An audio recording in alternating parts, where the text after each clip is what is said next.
नमस्कार, जी बिजनेस पर आपका स्वागत है। आप देख रहे हैं पावर ब्रेकफास्ट। आपके साथ मैं हूं मानसी दवे। अच्छा, भारतीय बाजार कल बंद रहने वाले हैं गणेश चतुर्थी के अवसर पर, और इसीलिए जी बिजनेस आज ही गणेश चतुर्थी के पावन अवसर को मनाने जा रहा है। और हमारी यही कामना है कि विघ्नहर्ता आपके हर विघ्न, आपकी हर परेशानी दूर करें और आपको रिद्धि सिद्धि समृद्धि प्रदान करें। चलिए इसी अच्छी खुशी के साथ आगे बढ़ते हैं और शो की शुरुआत करते हैं, दिन की शुरुआत करते हैं। सीधा विदेशी बाजार के संकेत आपके सामने रख देते हैं, उसके बाद एक एक कर सब कुछ आपको बताएंगे। एसजीएक्स निफ्टी सबसे पहले आपके टीवी स्क्रीन पर करीब 45-50 अंकों की गिरावट जहां पर देखने को मिल रही है। 17,334 के आसपास ट्रेड आप देख पाएंगे। वहीं निक्काई में भी करीब 150 अंकों की गिरावट फिलहाल देखने को मिल रही है। डाउ फ्यूचर्स भी करीब 70 अंकों की कमजोरी दिखा चुका है। अभी फिलहाल यहां 50 अंकों की कमजोरी देखने को मिल रही है। बीती रात अमेरिकी बाजार में क्या हुआ? लगातार 3 ट्रेडिंग सेशन हम देख रहे हैं अमेरिकी बाजार में गिरावट हावी होती हुई दिख रही है। डाउ में करीब 70 अंकों की गिरावट, तो नैस्डैक में करीब 90 अंकों की गिरावट देखी जा चुकी है। चलिए, ये तमाम संकेत तो हमने देखे, लेकिन विदेशी बाजार के इन संकेतों के पीछे की वजह क्या है, क्या कुछ है विदेशी बाजार में जो जानना हमारे लिए अहम है, ये जान लेते हैं दीपांशु भंडारी से। Deepanshu, good morning. बताएं विदेशी बाजार के संकेत आज कैसे हैं?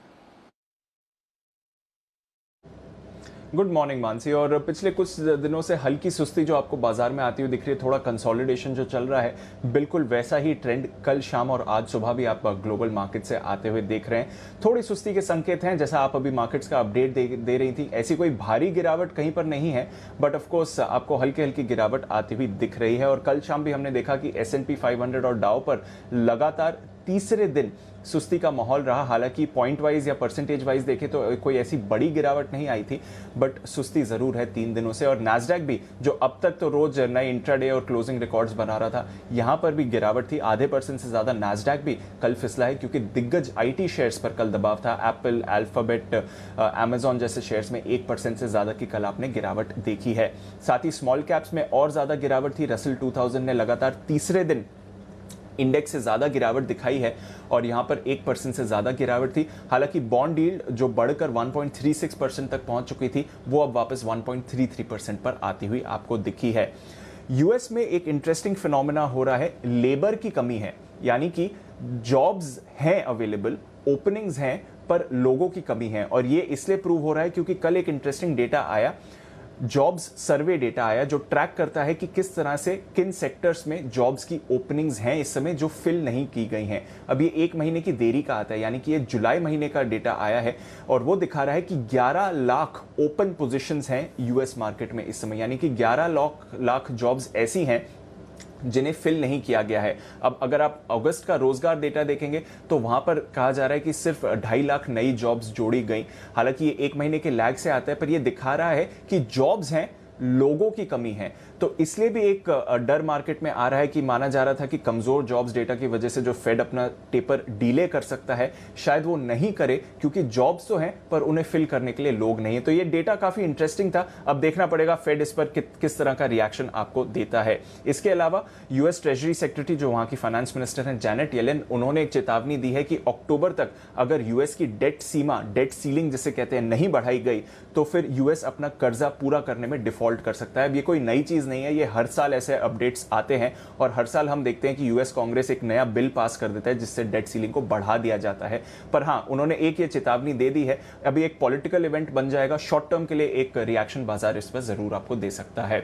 यूरोप की बात करें तो यहां पर ज्यादा सुस्ती थी, करीब 1 से 1.5% की गिरावट थी। आज शाम को ईसीबी की पॉलिसी है, तो वहां पर सबकी नजर रहेगी किस तरह की कॉमेंट्री आती है। पॉलिसी में तो कोई बदलाव नहीं होगा, पर कॉमेंट्री कैसी रहती है वहां पर सबकी नजर बनी हुई है। कच्चे तेल में हमने खरीदारी देखी, इंट्राडे में ब्रेंट $73 तक पहुंचा, फिलहाल थोड़ा सुस्त ट्रेड करते हुए दिख रहा है।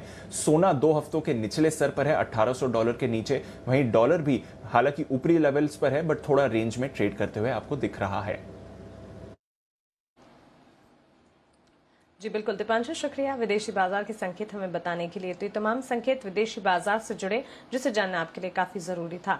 अब जान लेते हैं कि कल के कारोबारी सत्र में संस्थागत निवेशकों ने क्या किया, FIS/DIS का एक्शन कैसा रहा। कैश मार्केट में FIS ने करीब 803 करोड़ की बिकवाली की है। वायदा बाजार में FIS ने यहाँ पर करीब बिकवाली के ही आंकड़े दिखाएं और कैश मार्केट में डीआईएस की तरफ से हल्की सी 1 करोड़ की खरीदारी यहां पर देखने को मिल रही है। चलिए यहां पर बिकवाली के आंकड़े एफआईएसडी की तरफ से यहां पर कैश मार्केट और वायदा बाजार में देखने को मिल रहे हैं। विदेशी बाजार के संकेत जो कि शुरुआती संकेत कह सकते हैं एशियाई बाजार से कमजोरी सुस्ती के दिख रहे हैं। इस सुस्ती पर भारतीय बाजार कैसे रिएक्ट करेगा, भारतीय बाजार ये संकेतों को कैसे समझेगा, जान लेते हैं जी बिजनेस के managing editor Anil Singhvi से।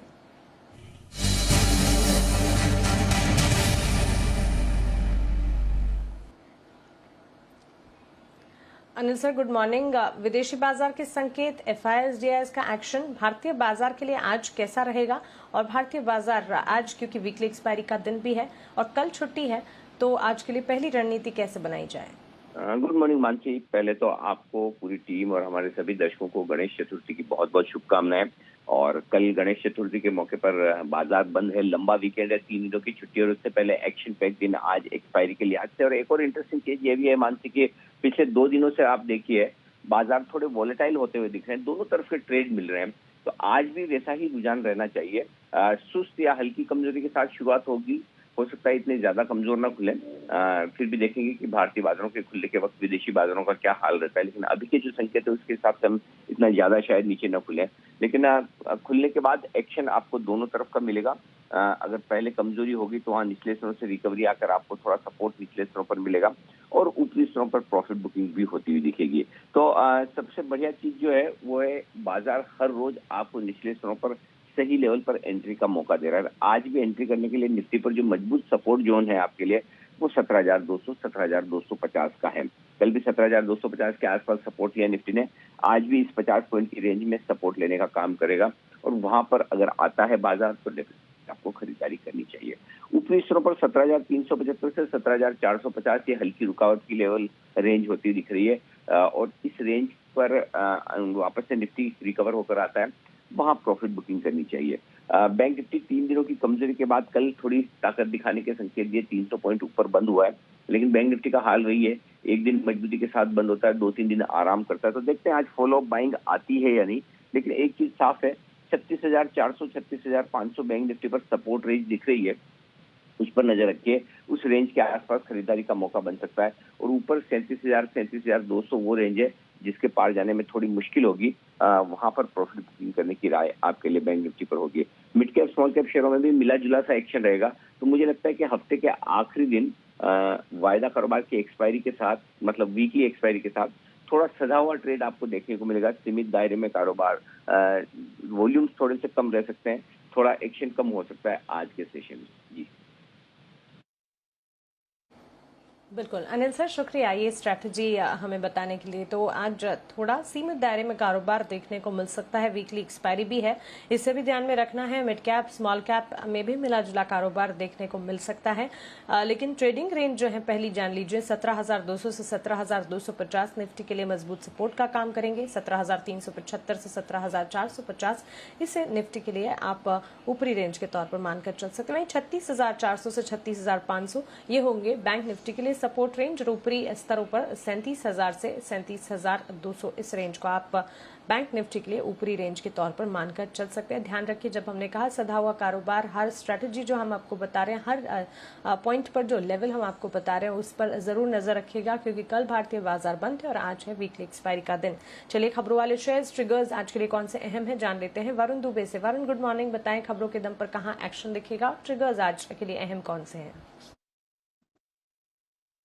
Good morning Mansi. तो शुरुआत ट्रिगर्स के साथ करते हैं। तो विमानन मंत्री की जो प्रेस कॉन्फ्रेंस कल होने वाली थी वो आज होगी 3 बजे, तो यहाँ पे आपको नजर रखनी है। इसके अलावा पीएम मोदी जो है वो 13th ब्रिक्स शिखर सम्मेलन की अध्यक्षता करने वाले हैं, तो यहाँ पे नजर रखना होगा कि क्या निकल के आता है। इसके अलावा SBI life Canada pension fund जो है ब्लॉक डील के जरिए करीब 2% हिस्सा बेचने की यहाँ योजना बना रहा है। 1159 से 1220 प्रति शेयर का जो भाव है वो रखा गया है, जिसके बीच में ये ब्लॉक डील होने वाली है। मौजूदा भाव से करीब 0 से 5% के डिस्काउंट पे ब्लॉक डील संभव है और मांग अगर मजबूत रही तो हो सकता है कि कनाडा पेंशन फंड जो है वो पूरी तरह से एग्जिट कर ले। फिलहाल इनका करीब 2.86% हिस्सा है। यूको बैंक, इस बैंक के लिए अच्छी खबर आई कि RBI ने यूको बैंक को PCA से बाहर करने का फैसला लिया, यानी कि प्रॉम्प्ट करेक्टिव एक्शन जो है उससे इस बैंक को बाहर करेंगे। मई 2017 में ये बैंक जो है उसको पीसीए में डाला गया था। जम्मू एंड कश्मीर बैंक, यहाँ पे नजर रखिएगा क्योंकि कल इस कंपनी की बैंक की एनुअल रिपोर्ट आई है और एनुअल रिपोर्ट में ये निकल के आया है कि राधा किशन दमानी और किरण देवी गोपी किशन दमानी ने यहाँ हिस्सेदारी खरीदी है इस बैंक में। राधा किशन दमानी ने 0.39% हिस्सेदारी खरीदी है और किरण देवी गोपी किशन दमानी ने 0.33% हिस्सेदारी खरीदी है, यानी कि कुल 0.72% हिस्सेदारी जो है जम्मू एंड कश्मीर बैंक में दमानीज की तरफ से खरीदारी की गई है। गोकुलदास एक्सपोर्ट कंपनी ने खाटा बेंगलुरु में नया मैन्युफैक्चरिंग प्लांट में कमर्शियल प्रोडक्शन जो है वो शुरू कर दिया है। ये अपडेट इस कंपनी ने दिया है। तेजस नेटवर्क, इस कंपनी ने भी एक अपडेट दिया है कि पैनाटॉन फिनवेस्ट लिमिटेड को जो प्राइवेट प्लेसमेंट करना था प्रेफरेंशियल इशू का, उसके लिए बोर्ड ने यहाँ पे मंजूरी दे दी है। आपको याद होगा 258 के दाम पे ये प्लेसमेंट किया जाने वाला था। जिंदल स्टील एंड पावर, इस कंपनी ने अपनी ऑस्ट्रेलिया की जो एंटिटी है उसमें 777 करोड़ का जो कर्ज था उसको समय से पहले उसका भुगतान जो है वो कर दिया है। FY23 तक इस कंपनी की नेट डेट फ्री होने का लक्ष्य है और उसी के तहत ये किया गया है। इसके अलावा बीपीसीएल, यहाँ पे अरुण कुमार सिंह डायरेक्टर मार्केटिंग को चेयरमैन और मैनेजिंग डायरेक्टर के पद पे सरकार ने नियुक्त कर दिया है, तो इसके चलते आज बीपीसीएल पे भी आपकी नजर होनी चाहिए।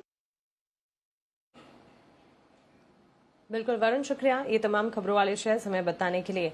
जी बिजनेस के खास शो बाजार आज और कल में HDFC सिक्योरिटीज के वीके शर्मा ने हर रोज की ही तरह ऑप्शंस की दमदार रणनीति सुझाई है। चलिए अब वो देख लेते हैं।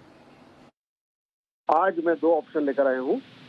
एक तो है बजाज फाइनेंस और दूसरा है कंटेनर कॉर्पोरेशन यानी कि कॉनकॉर। तो बजाज फाइनेंस को पहले लेते हैं।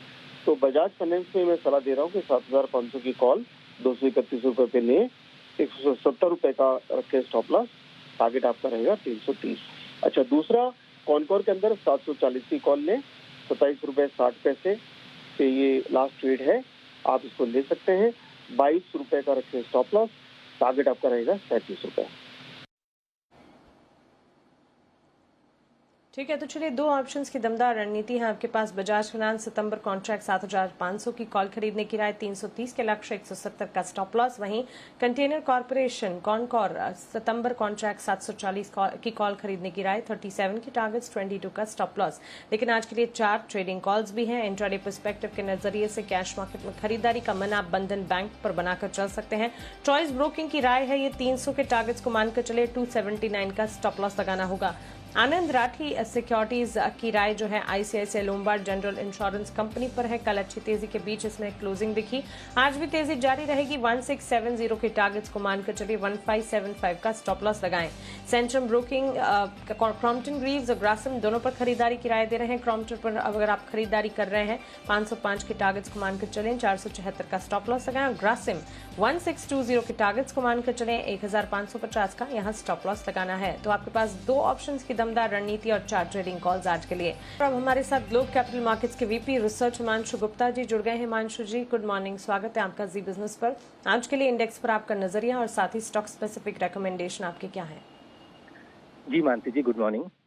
देखिए, मुझे लगता है कि यहाँ पर कल जो इंट्राडे यहाँ पर एक करेक्शन देखने को मिला, उसके बाद यहाँ पर सेकंड हाफ में जिस तरह की खरीदारी देखने को मिली है, तो यहाँ पर जो आज वीकली एक्सपायरी है, मुझे लगता है वो पॉजिटिव एक वीकली एक्सपायरी देखने को मिल सकती है। मेरा ऐसा मानना है कि 18,300 और 18,400 ये 100 पॉइंट्स का जो रेंज है, इसी रेंज में आज का सेशन में ट्रेडिंग देखने को मिल सकती है और इसी के बीच में एक्सपायरी भी बनते हुए देखने को नजर आएगी। मुझे लगता है 18,320, 18,330 खरीदारी के लिए अच्छे लेवल्स हैं। 18,270 का एक स्टॉप लॉस मेंटेन करके 18,400, 430 तक के टारगेट्स यहाँ पर निफ्टी में देखने को मिल सकते हैं। वहीं पर जो सरप्राइजिंग बात और जो कंफर्टेबल बात है वो ये है कि बैंक्स की तरफ से एक अच्छा पार्टिसिपेशन खरीदारी देखने को मिली और निफ्टी बैंक में कल एक रिलेटिव आउट परफॉर्मेंस देखने को मिली थी। मुझे लगता है कि वो आज के सेशन में भी कंटिन्यू रह सकती है। 36,800 खरीदारी के लिए अच्छे जोन है। 36,600, 650 के नीचे का स्टॉप लॉस मेंटेन किया जा सकता है। 37,000, 37,100 तक का इंट्राडे में मुझे लगता है कि एक रिबाउंड देखने को मिल सकता है, जहां पर मुनाफा वसूल करने की सलाह रहेगी।